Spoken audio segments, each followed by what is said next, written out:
Welcome back, Travis Stanek here, and we are continuing on the reading of Psycho-Cybernetics, and we're in Chapter 3. And today, Chapter 3 is titled "Imagination: The First Key to Your Success Mechanism." Let's dive right in. Imagination, it plays a far more important role in our lives than most of us realize. I've seen this demonstrated many times in my practice.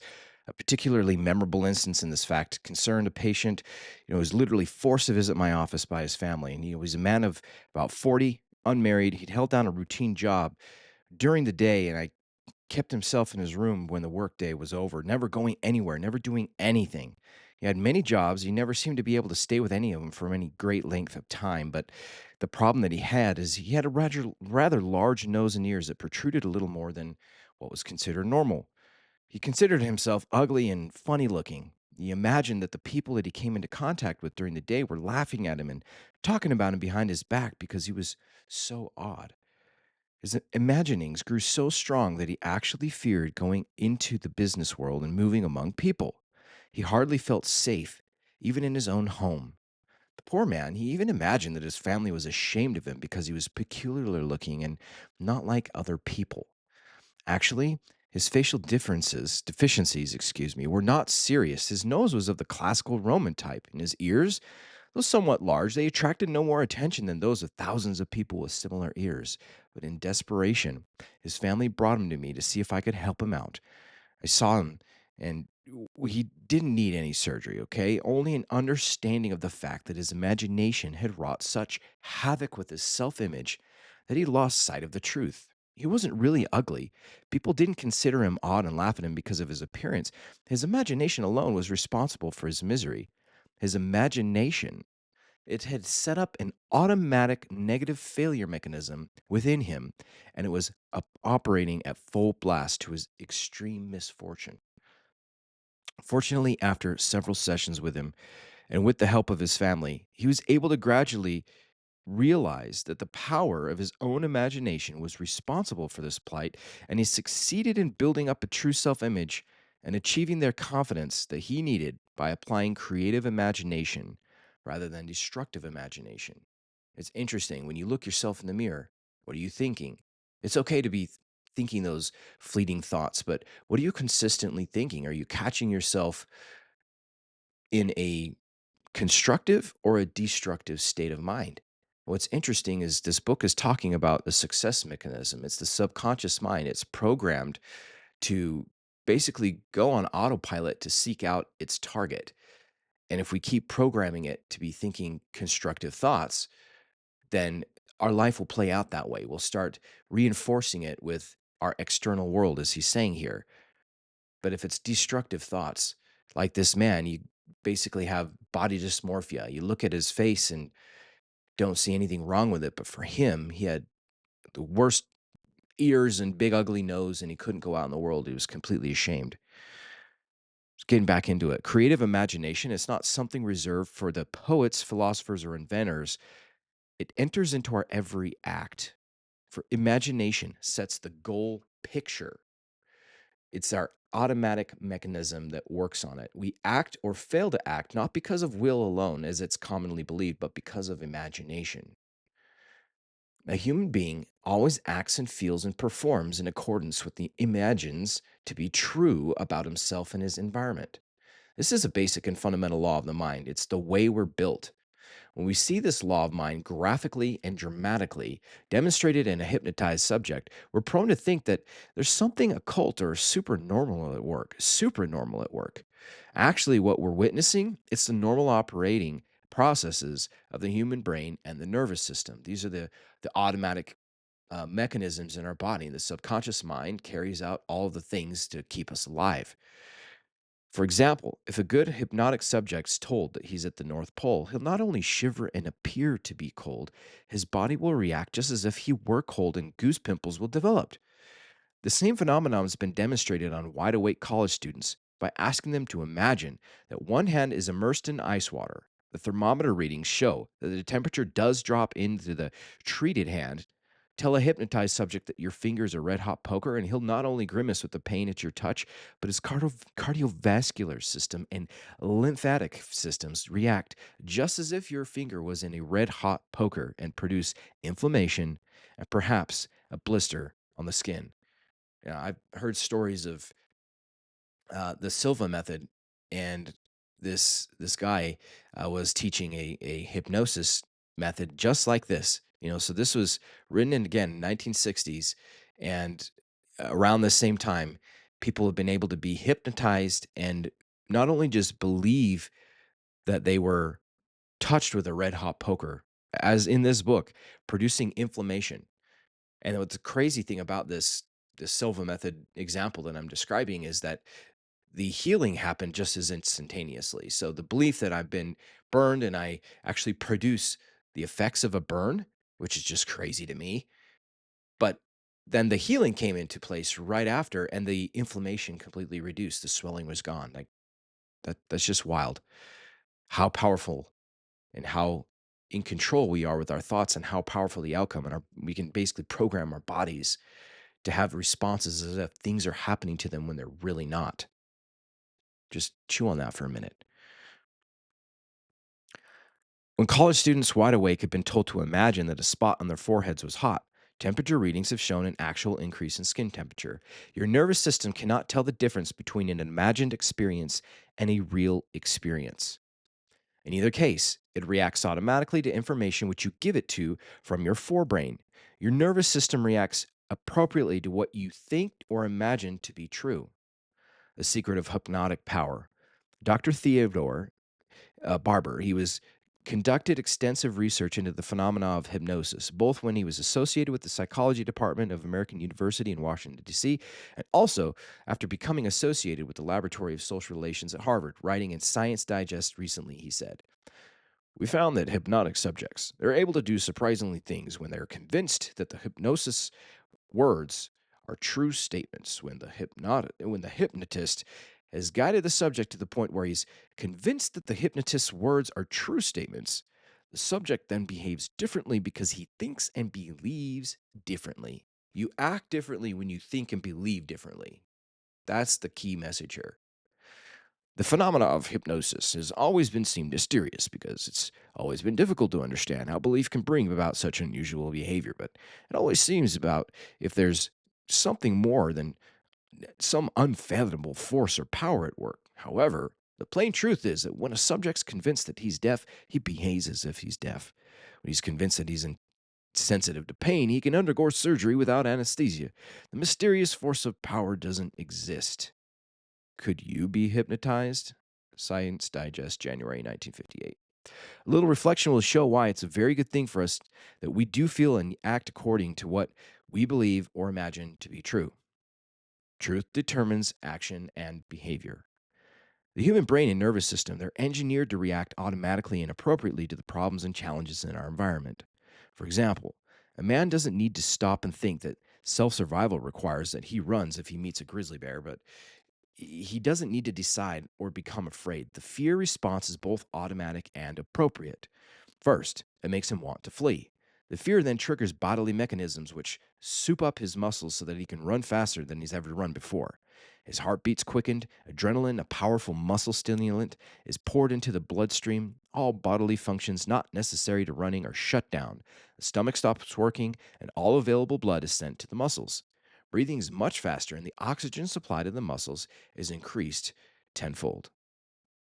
All this, of course, it's nothing new. Most of us learned it in high school. What we've not been so quick to realize, however, is the brain and nervous system which react automatically to the environment is the same brain and nervous system which tells us what the environment is. The reactions of the man meeting the bear, they're commonly thought to as due to emotion rather than to ideas. Yet it was an idea, information that received from the outside world and evaluated by the forebrain, which sparked the so called emotional reactions. Thus, it was basically idea or belief which was the true causative agent rather than emotion, which came as a result. Emotion comes as a result, it's not the producer of the result. It's the belief, the thought that this bear will eat me. and it's a bad thing. If I saw this bear as a friendly bear, the same thoughts and beliefs wouldn't trigger those same actions, or the chemical release in my body, and I wouldn't be scared. I wouldn't have adrenaline pumping through my veins. My digestive system wouldn't stop. I wouldn't have all the extremities engorged with blood so that I can book it. No, but the belief is the automatic mechanism kicked in when I see a grizzly bear on the trail and I know it's going to eat me. Very different belief system, very different outcomes. The messages brought to us from the environment consist of nerve impulses from the various sense organs. These nerve impulses are decoded, interpreted, and evaluated in the brain and made known to us in the form of ideas or mental images. In the final analysis, it's these mental images that we react to. I know this is kind of getting a little technical sounding, but again, it's just as simple as what we imagine, what we think in our mind, the thoughts themselves. They are responsible for emotions in our body, the chemical release of um, the release of chemicals in the body trigger a feeling within the body, and this feeling causes us, stirs us to act. And a lot of our actions are automatic, literally on autopilot. They've been programmed and trained over and over again so that we respond in our natural environments. And again, the key here is the body itself, the nervous system itself is not aware if it's actually happening, if it's real or not, or just imagined. We can produce experience in our outer world contrary inside our mind. Meaning, if something in our outer world, like I'm just sitting here chilling at my desk, and I could literally imagine an experience that I've gone through, maybe a traumatic experience, maybe I've been in a car accident or had something awful happen to me. I can reproduce that event in my mind just by imagining it alone. And my body will act as if it's experiencing it in the real world, even though my outer world does not match up with what's going on inside. I was speaking yesterday about the fact that the gazelle doesn't understand consciously what's going on in the future or the past. Its present moment is I'm grazing in the land. And as soon as that lion chases it, it goes into survival mode. The fight or flight mechanism kicks in, adrenaline, cortisol dumping through the veins. As I said before, all of the reproductive systems and systems that are used for regeneration stop, and all of the blood is pumped to the extremities so that it can survive. And when it does survive, and the lion has had his fill, rolling over and going back to bed, that gazelle goes right back to grazing, right back to the steady state of production, procreation, regenerative, digestive, all of those normal state, steady state operations kick back in. And the gazelle is not thinking about, oh my gosh, what happened? I almost got gobbled up. What would happen next time? What if I'm the one that's picked off? Oh my gosh, I'm going to go into hiding. No, only humans reproduce that internal dialogue that produces the external world to respond. Let me put that a different way. Humans are the only ones that fool with themselves and tell themselves stories of things that are happening in their mind that aren't actually happening in their outer world. These gazelle, the other animals that, as far as we're aware, they are not having these creative, imaginative abilities that are producing results in their body, actual results in their body, as if it's happening to them right now. Now, I'm using a lot of like maybe negative emotion analogies of, almost getting killed and pumping through your veins of cortisol and adrenaline and these long-term effects of having those chemicals in your body can lead to cellular death and decay. But the opposite is true.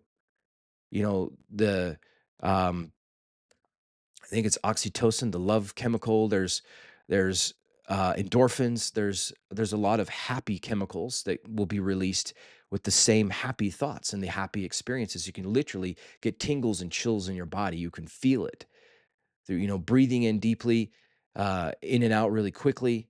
A rush of tingles goes through your brain because there's chemicals released in your body. The same is true if you're just paying attention to what you're thinking. That imaginative creative ability is very powerful. You act and feel not according to what things are really like, but according to the image your mind holds of what they are like. You have certain mental images of yourself, your world, the people around you. You behave as though these images were the truth, the reality, rather than the things that they actually represent. Let us suppose, for example, that a man on a trail, he hadn't met a real bear, but a movie actor dressed in a bear costume. If he thought and imagined the actor to be a bear, his emotional and nervous reactions would have been exactly the same. Or let us suppose, he met a large, shaggy dog with fear ridden imagination mistook for a bear. Again, he would react automatically to what he believed to be true concerning about himself and the environment. It follows as if that our ideas and mental images concerning ourselves are distorted or unrealistic, then our reaction to our environment will likely be inappropriate. Why not imagine yourself successful? That's a great question. Realizing that our actions, feelings, and behavior are the result of our own images and beliefs gives us the lever that psychology has always needed for changing personality. It opens a new psychological door to gaining skill, success, and happiness. Mental pictures offer us the opportunity to practice new traits and attitudes which otherwise we couldn't do. This is possible because, again, your nervous system can't tell the difference between an actual experience and the one that's vividly imagined. If we picture ourselves performing in a certain manner, it's nearly the same as the actual performance. Mental practice helps to make perfect. Practice makes perfect. Not, y- y- you know, Practice makes permanent. Perfect practice makes permanent. Perfect practice makes perfect. Excuse me. But the idea here is this: it's mental repetition. The mental repetition is going to ingrain those thoughts. See, our thoughts are basically electrical synapses in the brain, and these neurological centers. They're like firing together. These this common statement is that which fires together wires together. It's literally true. It's like you're going down a trail on a hiking trail and you're carving a path. Now, if you're taking a path or a trail that's already been laid by many travelers before you, it's easy to follow this path. It's natural. And that's what our brain will default to do. Once we've thought something over and over again, we're wiring these new synapses, we're forming new bundles of thought. They become habit because these wires, they fire together and they coalesce into a larger bundle of wires, so to speak. I'm talking about wires because we understand what a wire might look like, and it's carrying electrical current. But it's the habit, the repetition, that lays that foundation for the new trail. If you want to go a different path, you've got to carve a different path and start stepping off the trail. And at first, it's going to be difficult. You're going to, step over bushes and weeds and rocks and all sorts of stuff. But if you do this over time, over and over and over again, carving this new trail of thought, then it becomes automatic and you become a different person. And the next time that you're triggered by the thing that used to cause this old trail of path and behavioral thinking, you can stop and pause and take the alternate route and become a different person and respond differently to the causation, the trigger in your environment that would have normally produced a result of a chemical release in body and your feeling. And then you would have maybe gotten mad, for instance. And now you're seeing it from a different perspective and you're able to maintain steady state and not elevate your emotions to a lower energy frequency vibration level. You're not getting angry and you're staying happy, you're calm, you're loved, you're peaceful. You're seeing someone else's perspective in the situation that gives you greater ability to control over your life and get more beneficial outcomes. So, why not imagine yourself successful? Realizing that our actions, feelings, and behavior are the result of our own images and beliefs, it gives us the lever that psychology is always needed for changing personality. I'm writing this over again because it is powerful to hear. It opens a new psychological door to gaining skill, success, and happiness. Mental pictures offer us an opportunity to practice new traits and attitudes, which otherwise we couldn't do. This is possible because, again, your nervous system cannot tell the difference between an actual experience and the one that's vividly imagined. If we picture ourselves performing in a certain manner, it's nearly the same as the actual performance. Mental practice helps to make perfect. In a controlled experiment, psychologist R.A. Vandal proved that mental practice in throwing darts at a target wherein the person sits for a period each day in front of the target and imagines throwing darts at it, it improves his skill much as the same as actually throwing darts. Research Quarterly reports an experiment on the effects of mental practice on improving skill in sinking basketball free throws. One group of students, they actually practiced throwing basketballs and free throws every day for 20 days. They were scored on the first and the last days. A second group was scored on the first and last days, but engaged in no sort of practice in between. A third group was scored on the first, then spent 20 minutes a day imagining that they were throwing the ball at the goal. When they missed, they would imagine that they corrected their aim accordingly. The first group, which actually practiced 20 minutes every day, they improved in scoring 24%, as expected. Potentially. Yeah, you're practicing, you're shooting hoops every day, you're likely to get better after 3 weeks. The second group, which had no sort of practice, they showed no improvement. The third group, however, when they practiced in their imagination, improved in scoring 23%. 23, 24. Those numbers are almost identical. Imagination practice, 20 minutes, versus physical practice, 20 minutes. Near same result. Wild. How imagination practices won a chess championship. The April 1955 issue of Reader's Digest that contained an article from the Rotarian by Joseph Phillips called Chess, They Call It a Game. In this article, Phillips tells how the great chess champion, Capablanca, was so superior to all competition that he was believed by experts that he would never be beaten in match play. Yet, he lost the championship to a rather obscure player, Alekhine, who he'd given no hint that he'd even posed a serious threat to the great Capablanca. The chess world was stunned by the upset, which today would be comparable to a Golden Gloves finalist defeating the heavyweight champion of the world.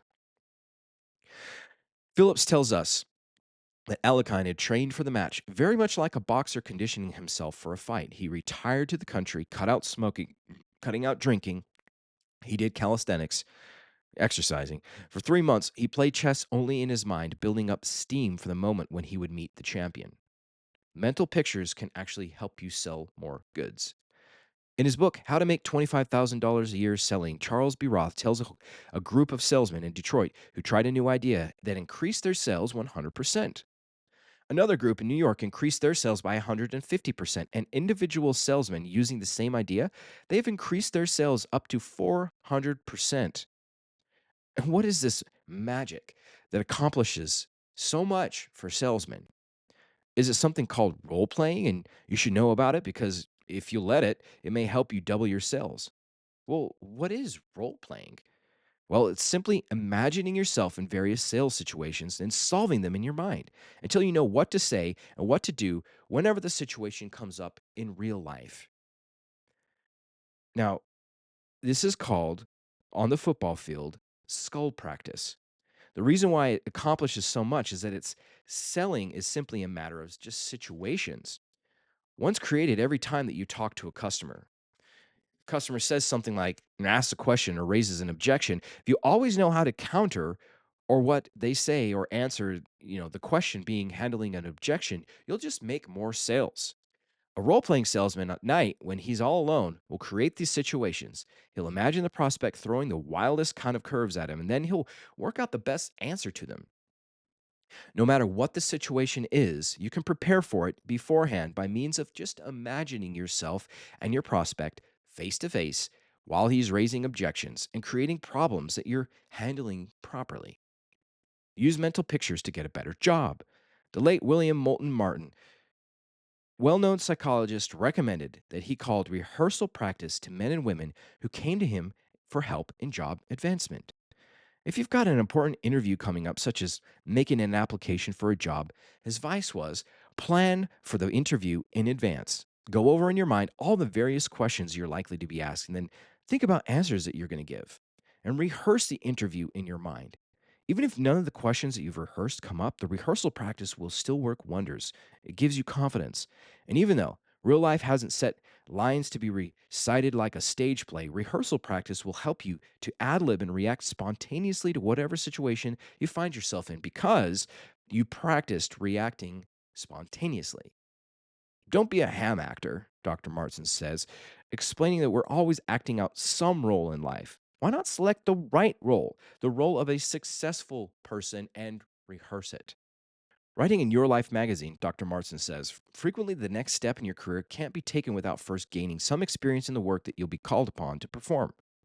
Bluff may open the door to a job that you know nothing about, and 9 cases out of 10, it won't keep you from being fired when your inexperience becomes evident.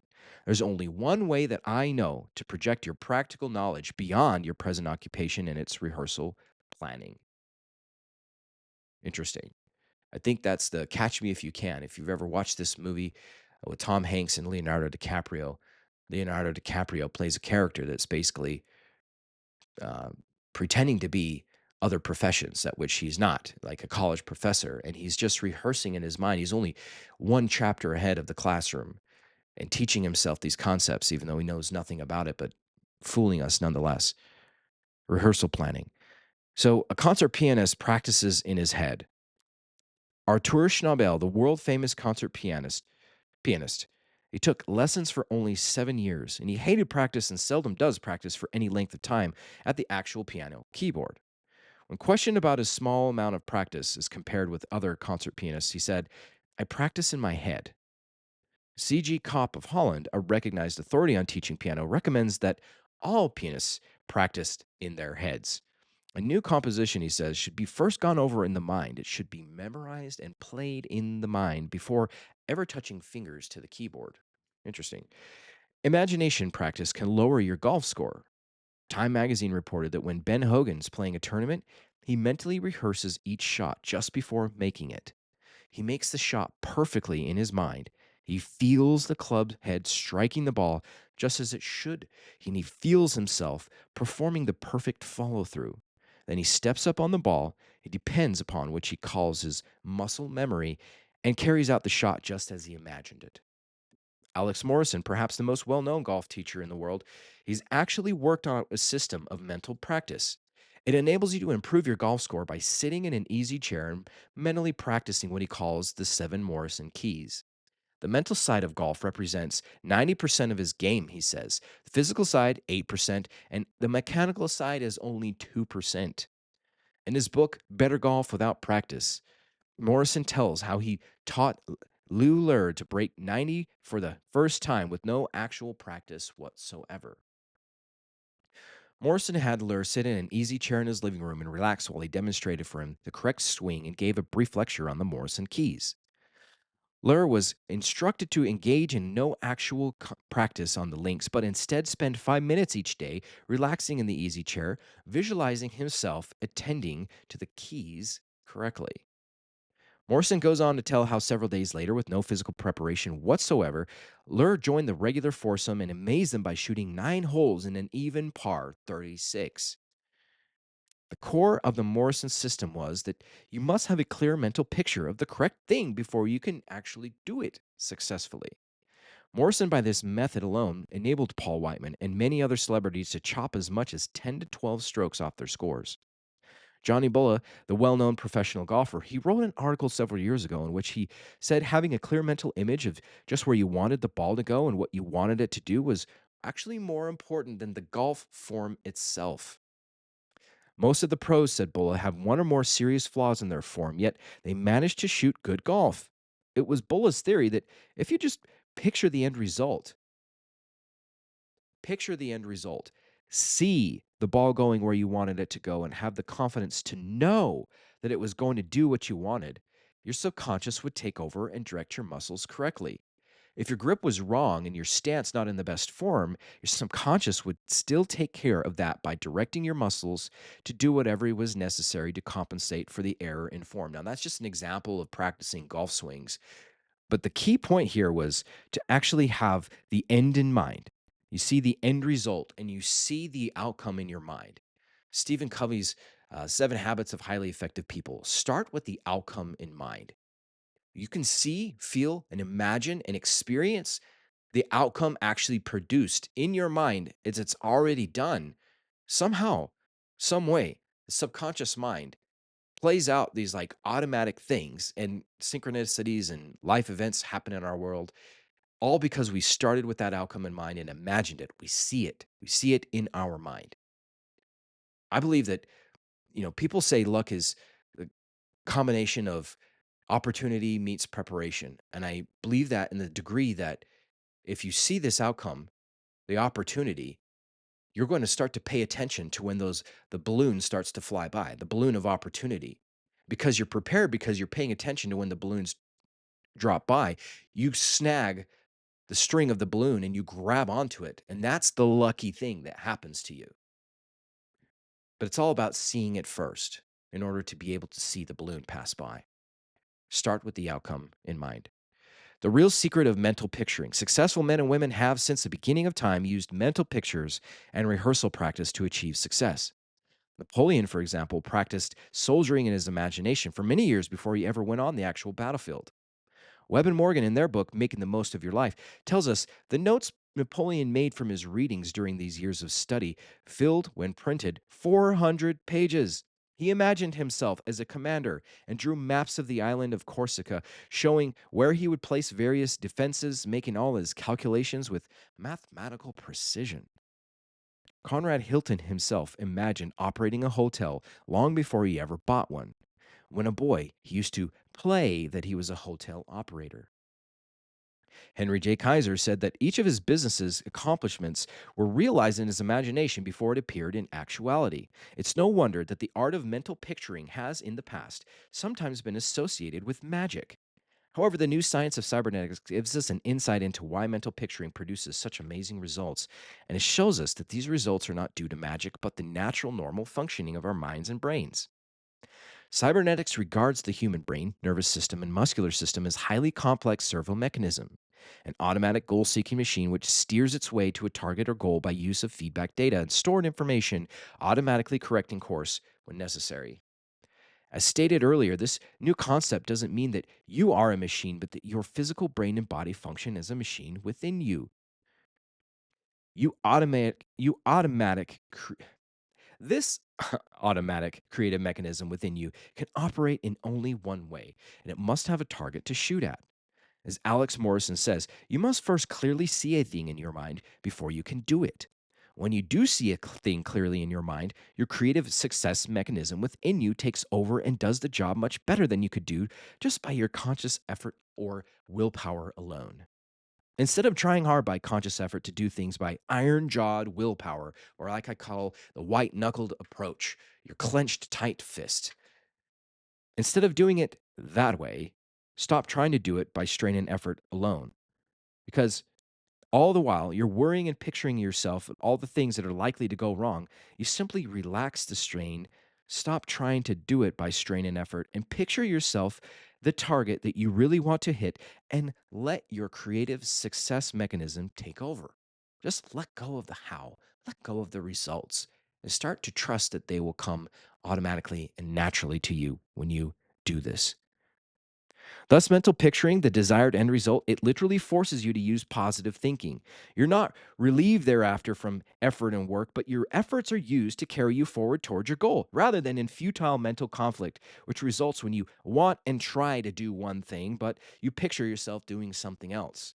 Yesterday, I talked of the cognitive dissonance. When you're imagining something in your mind and you open up your eyes and it's different, there's this conflict internally, and then you start to white knuckled approach to I got to work hard, I got to do these things, I got to stay on my diet, my exercise routine and mechanism, but you're always fighting against that cognitive dissonance, and it wears you out, it drains you, rather than matching the internal world with the external world and believing that you are that thing, you're accomplishing that goal, you are successful in your exercise routine, and then it becomes natural. Actually getting into the gym and doing the thing, it becomes second nature. It's less of an effort and more of an automatic function. Finding your best self. The same creative mechanism within you can help you achieve the best self ever. If you'll just form a picture in your imagination of the self you wanted to be and see yourself in this new role, it's necessary condition of personality transformation, regardless of this method or therapy used. Somehow, before a person can change, he must see himself in a new role. Edward McGoldrick uses this technique in helping alcoholics cross the bridge from the old self to the new self. Each day, he has his students close their eyes and relax the body as much as possible and create a mental motion picture of themselves as they would like to be. In this mental motion picture, they see themselves as sober, responsible persons. They see themselves actually enjoying life without liquor.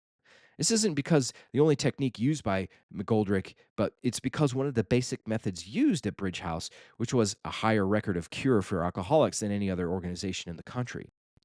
I myself have witnessed veritable miracles in personality transformation when an individual changes his self image. However, Today, we're only beginning to glimpse the potential creative power which stems from the human imagination, and particularly our images of ourselves.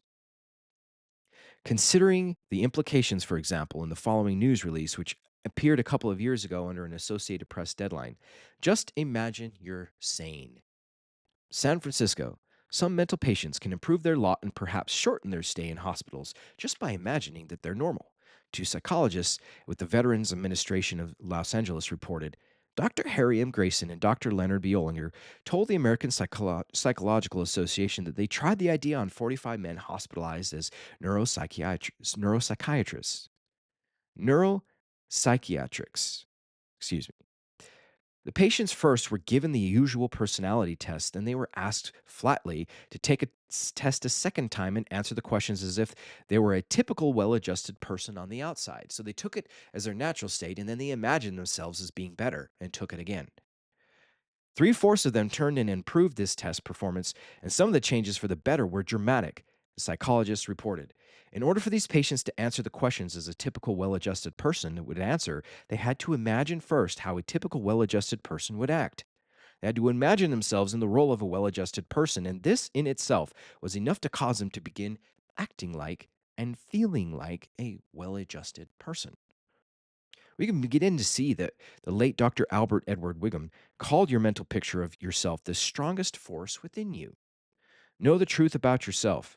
The aim of self image psychology is not to create a fictitious self which is all powerful, arrogant, egotistic, and all important. Such an image is as inappropriate and unrealistic as the inferior image of ourself. Our aim is to find the real self and to bring our mental images of ourselves more in line with the objects they represent. However, it's common knowledge among psychologists that most of this underrate of ourselves, shortchanging of ourselves, and selling ourselves short, it's actually no such thing as a superiority complex, but people who seem to have one are actually suffering from feelings of inferiority. Their superior self is a fiction. It's a cover up to hide from themselves and others their deep down feelings of inferiority and insecurity. How can you know the truth about yourself? How can you make a true evaluation? It seems to me here that the psychology must turn to religion. The scriptures tell us that God created man a little lower than the angels and gave him dominion, that God created man in his own image. If we really believe in an all wise, all powerful, all loving creator, then we are in a position to draw some logical conclusions about that which he has created, man. In the first place, such an all wise and all powerful creator would not turn out inferior products, any more than a master painter would paint inferior canvases. Such a creator wouldn't deliberately engineer his product to fail any more than a manufacturer would deliberately build failure into an automobile.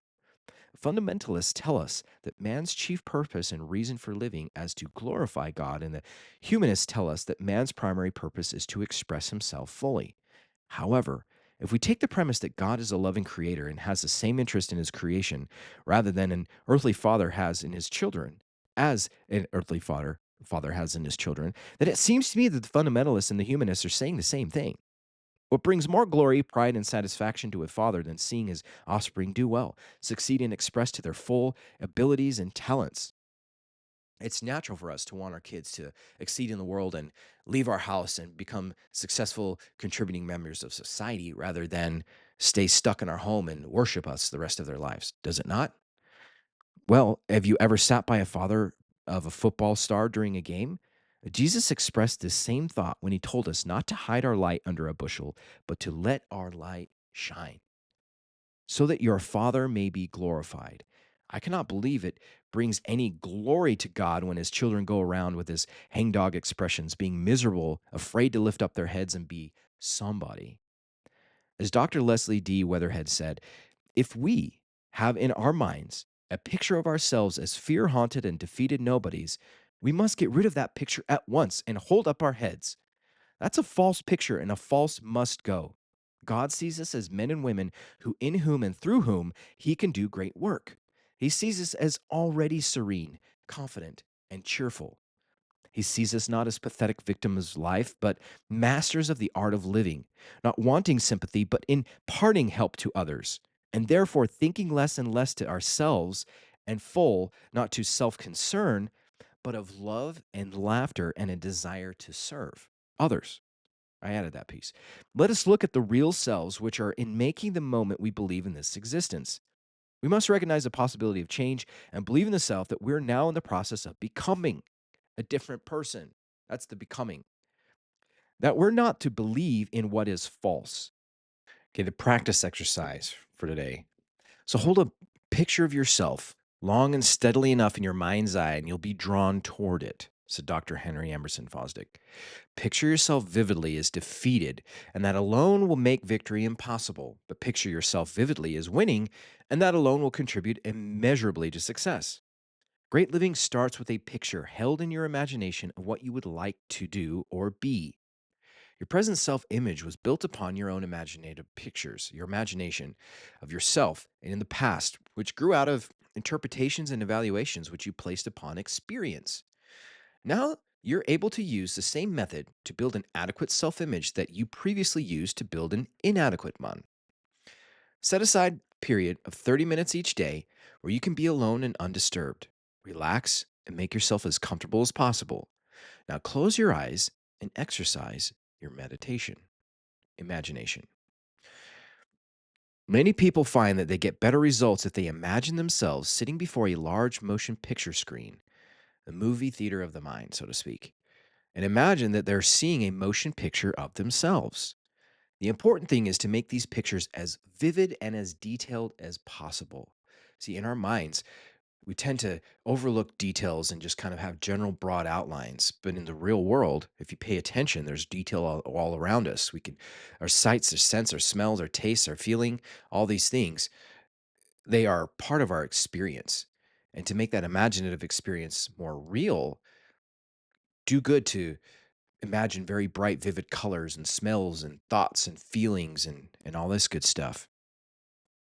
So you want your mental pictures to approximate actual experience as much as possible. The way that you do this is paying attention to small details, sights, sounds, objects in your imagined environment. That's what I just said, right? One of my patients was using this exercise to overcome his fear of the dentist. She was unsuccessful until she began to notice small details in her imagined picture: the smell of the antiseptic in the office, the feel of the leather on the chair arms, the sight of the dentist's well manicured nails as his hands approached her mouth. All these details of the imagined environment are all important in this exercise because, for all practical purposes, you are creating a practice experience like the real thing is happening. The more vivid you can make it, the more realistic it becomes in your mind's eye. And if the imagination is vivid enough and detailed enough, your imagination practice is equivalent to an actual experience insofar as your nervous system is concerned. So, the next important thing to remember is that during this 30-minute exercise, you see yourself acting and reacting appropriately, successfully, ideally. It doesn't matter how you acted yesterday. Give yourself some grace for making mistakes. We all do it. You don't need to try and have faith that you'll act in this ideal way tomorrow. You're not perfect. You're going to screw up again. It's give yourself some grace. It's okay. Your nervous system will take care of that in time, but if you continue to practice seeing yourself acting, feeling, and being as you want to be, don't say to yourself, I'm going to act this way tomorrow. Just say to yourself, I'm going to imagine myself acting in this way now, in the here and now for 30 minutes today. Imagine how you'd feel if you were already that sort of person that you want to be, the personality that you want to become. If you've been shy and timid, see yourself moving among people with ease and poise and feeling good because of this fact. If you've been fearful and anxious in certain situations, see yourself acting calmly and deliberately acting with confidence and courage and feeling expansive and confident because you are. This exercise builds new memories or stored data into your midbrain and central nervous system. It builds a new image of self. After practicing it for a time, you'll be surprised to find yourself acting differently, more or less automatically and spontaneously without trying. This is as it should be. You do not need to take thought or try to make an effort on how to feel ineffective or how to act inadequately. Your present inadequate feeling and doing is automatic and spontaneous because of those memories, real and imagined, that you've built into your automatic mechanism. You'll find it will work just as automatically upon positive thoughts and experiences as negative ones. So, here is the first chapter in which it gives us the ability to write down our key points to remember. And a case history says, list here some experience out of your past that's explained by the principles given in this chapter. So essentially the action exercise for this chapter is reflection.